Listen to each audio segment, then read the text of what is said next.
2017 সালে আমার বাবা মারা যায় এবং আমি এই অরফান কেয়ারে ভর্তি হই 24 সালে এবং সেইখান থেকে এই 2 বছর আমি এখান থেকে টাকা পাচ্ছি। প্রতি বছর 4 বার করে 2500 টাকা করে আমি এই অরফান কেয়ার থেকে পাই। এখন কলেজ যার কারণে আমার টাকার প্রয়োজন হয় এবং এইখান থেকে যেটা টাকাটা আমি পাই সেটা আমার পড়ালেখার কাজে খুবই কাজে লাগে।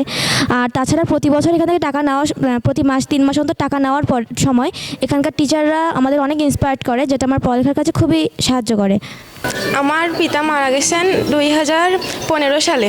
2017 সাল থেকে আমি এই গোয়ালচাদর অরফান কেয়ার থেকে প্রতি বছরে 4 বার 2500 টাকা করে অনুদান পাই। এই টাকাটা নিয়ে আমি আমার পড়ালেখার জন্য ভালোভাবে চালাতে পারি। আর এর জন্য আমি অনেক উপকৃত হই। যেহেতু শিক্ষা জাতির মেরুদণ্ড এবং শিক্ষা দিয়ে একটা দেশ জাতিকে পুনর্গঠন করা যায়, তাই শিক্ষা উন্নয়নে আমরা সর্বদা কাজ করি। এই জিওসি বা গোয়ালচাদর অরফান কেয়ার শিক্ষা উন্নয়নে সমাজের যে অবহেলিত, বিশেষ করে আমাদের এই প্রতিষ্ঠানটা এতিমদের নিয়েই প্রতিষ্ঠান। তো আমাদের এই গোয়ালচাদর অরফান কেয়ারের অধীনে প্রায় 700 মেয়ে আছে।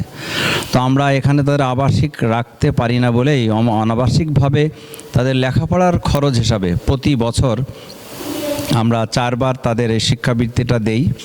এবং যে এদের মধ্য থেকে যারা এসএসসি পরীক্ষায়, এইচএসসি পরীক্ষায় ভালো ফলাফল করে, আমরা তাদের জন্য বিশেষ সংবর্ধনাও দিয়ে থাকি। আজকে আমরা এখানে আপনারা দেখছেন যে 300 জন এতিম মেয়েকে আমরা আজকের এই শিক্ষাবৃত্তি প্রদান করলাম।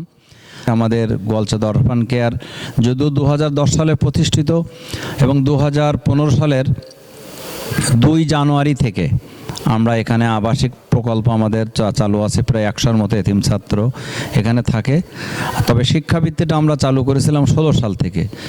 প্রথমে আমরা 25 জন শিক্ষার্থীকে এই টাকা দিয়েই আমাদের কার্যক্রম শুরু হয়েছিল। আপনারা জানেন যে আসলে এটা কোনো সরকারি প্রতিষ্ঠান না, কোনো সরকারি সাহায্য নেই, এখানে কোনো এনজিওর সাহায্য নেই, কোনো সংস্থার সাহায্য নেই। এটা একেবারে ব্যক্তিগতভাবে আমাদের যিনি প্রতিষ্ঠাতা ডক্টর এস.এম. বাবুল আক্তার স্বপন, তিনি অস্ট্রেলিয়া প্রবাসী, তার ঐকান্তিক প্রচেষ্টা এবং তার কিছু সহকর্মী, তার কিছু আপনজন যারা চ্যারিটি করে, তাদের সকলের সহযোগিতায় আল্লাহর রহমতে এই প্রতিষ্ঠানটা এইভাবেই এই ব্যতিক্রমী কাজ করে যাচ্ছে।